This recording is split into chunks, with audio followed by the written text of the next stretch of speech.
Hello students, today we are going to study about the animal tissues. ठीक है, animal tissues के बारे में हम बात करेंगे.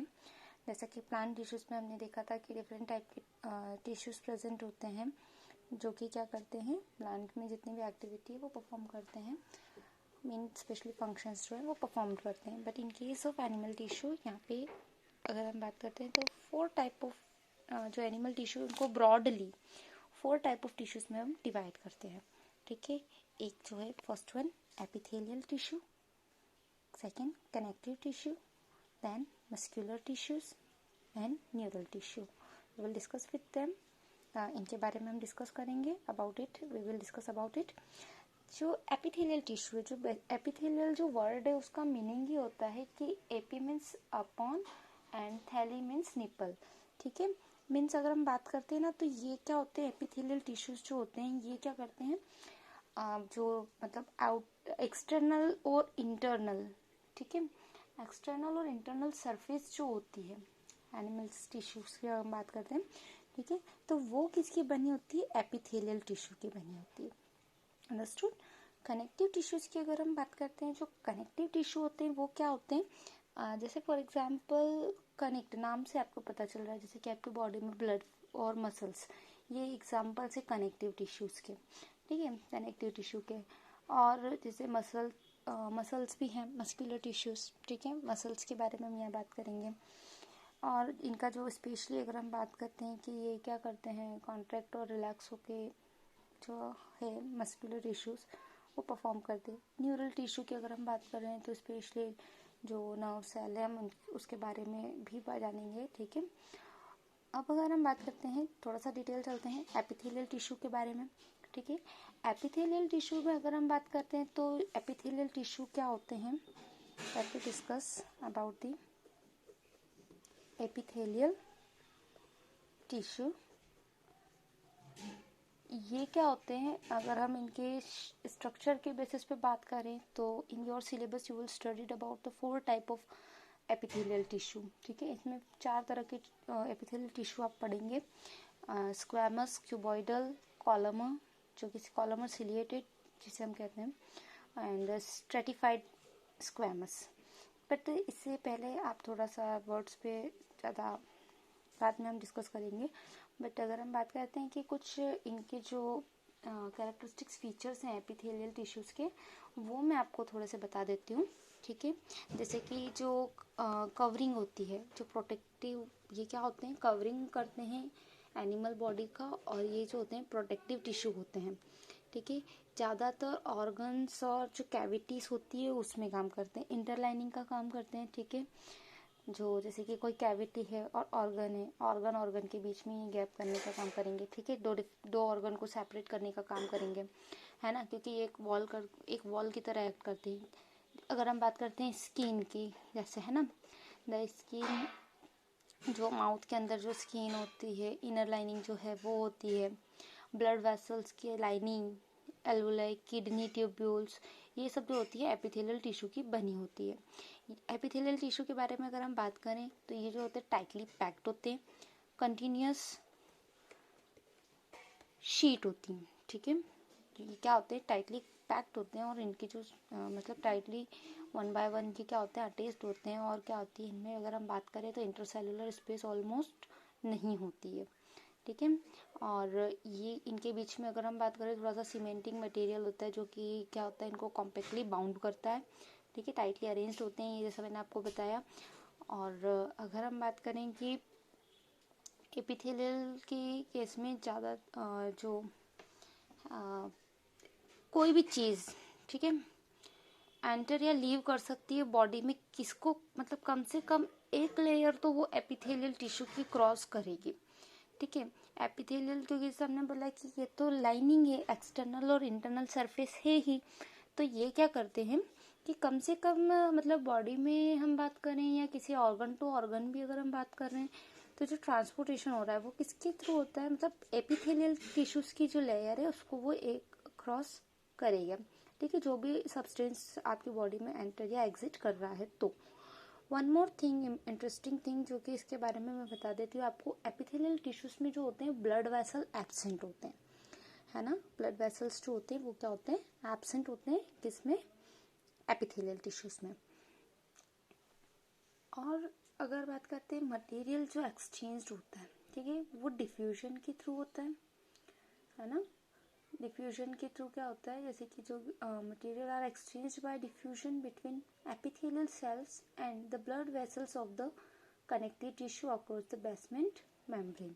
जैसे क्या होता है कि इनको क्या होता है, जहाँ पे भी ये होते हैं वहाँ पे उनको क्या होता है, कोई बेस मेम्ब्रेन होती है, ठीक है, उसके ऊपर जो ये होते हैं एपिथेलियल टिश्यूज वो बने होते हैं, ठीक है।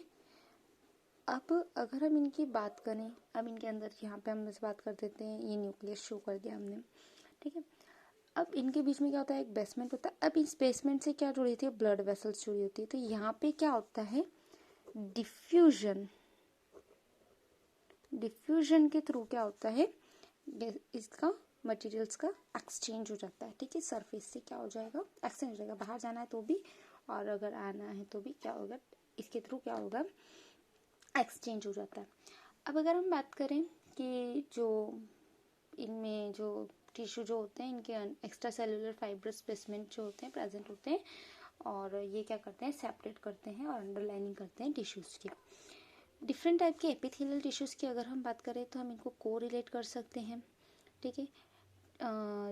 यहाँ पे जैसे फॉर एग्जांपल जो ब्लड वेसल्स की इनर लाइनिंग है, सेल लाइनिंग है ब्लड वेसल्स की या लंग एल्वुलाई की, जहाँ पे क्या होता है, ट्रांसपोर्टेशन होता है सब्सटेंस का, ठीक है।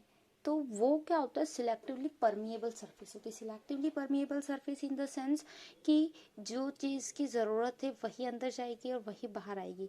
Selected material can be pass through this surface, ठीक है। तो ये जो होता है यहाँ पे जो होती है, ये simple flat kind of epithelium होते हैं, जिन्हें हम क्या बोलते हैं, simple squamous epithelium. Simple squamous epithelium की अगर हम बात करते हैं, ठीक है, तो ये जो एक्सट्रीमली थीन होती है, फ्लैट होती है और क्या बनाती है, लाइनिंग बनाती है, डेलिकेट लाइनिंग बनाती है, ठीक है।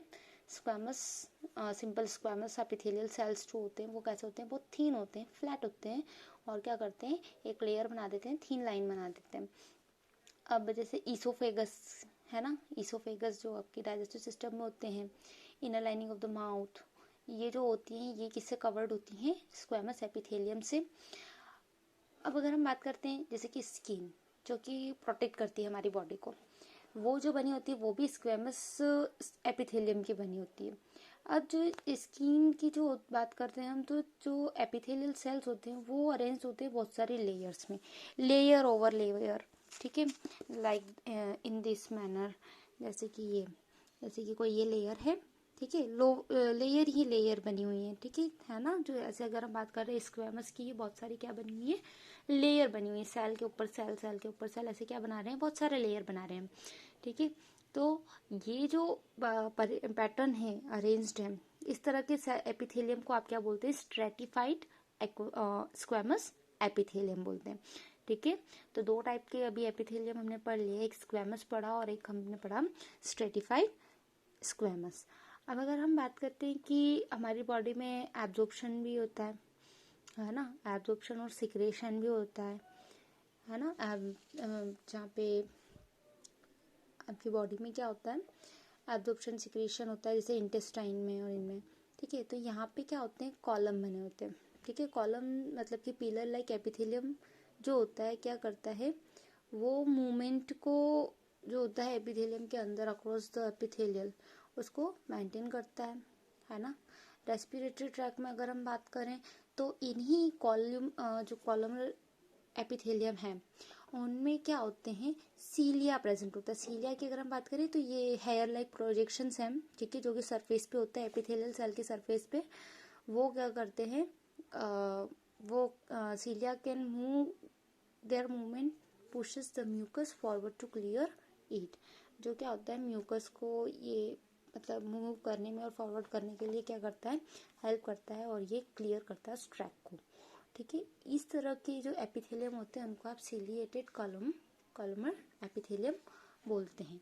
ये कुछ इस तरीके के होते हैं, ठीक है। यहाँ पे ये जो आपको दिख रहे हैं ब्लड ठीक है। ये सीलिया है, बहुत fine finger like hair like projection है ये, ठीक है। तो हेयर कितने पतले होते हैं, बहुत थिन होते हैं ना, वैसे सीलिया है प्रेजेंट होता है इनमें। तो इनको क्या बोलते हैं, कॉलमनर सिलिएटेड एपिथेलियम, ठीक है। सिलिएटेड कॉलमनर एपिथेलियम बोलते हैं इस टाइप के इनको। अब क्यूबॉइडल की अगर हम बात करते हैं, क्यूबॉइडल एपिथेलियम जो जस्ट इसके ऊपर आपको डायग्राम दिख रहा होगा, ठीक है। इनकी अगर हम बात करें, जैसे कि किडनी की लाइनिंग हो गई, किडनी ट्यूब्यूल्स की लाइनिंग हो गई, स्लेवरी ग्लैंड्स हो गई, उनकी डक्ट्स, ठीक है, ducts of slavery glands.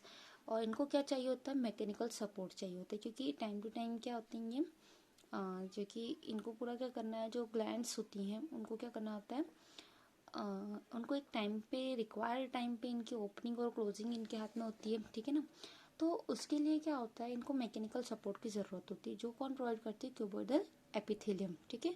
Epithelial cells जो होती हैं उनको बेसिकली अगर हम बात करें कि ग्लैंड सेल्स में आपको मिल जाएंगे, ये सिक्रेट करते हैं कुछ सब्सटेंस, ठीक है। एपिथेलियल सरफेस पे कुछ सब्सटेंस क्या करते हैं, यहाँ पे ग्लैंड सेल्स प्रेजेंट होती हैं, वो क्या करती हैं, कुछ सब्सटेंस सिक्रेट करती हैं, जो उनका पर्टिकुलर जो भी सिक्रेशन होता है, ठीक है।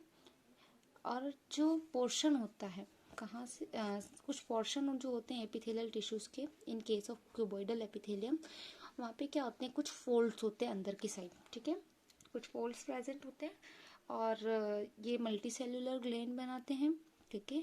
और जब मल्टी सेल्यूलर ग्लैंड बनाते हैं उसको आप ग्लैंडुलर एपिथेलियम भी कहते हैं, ठीक है। I hope you understood about the epithelial tissue.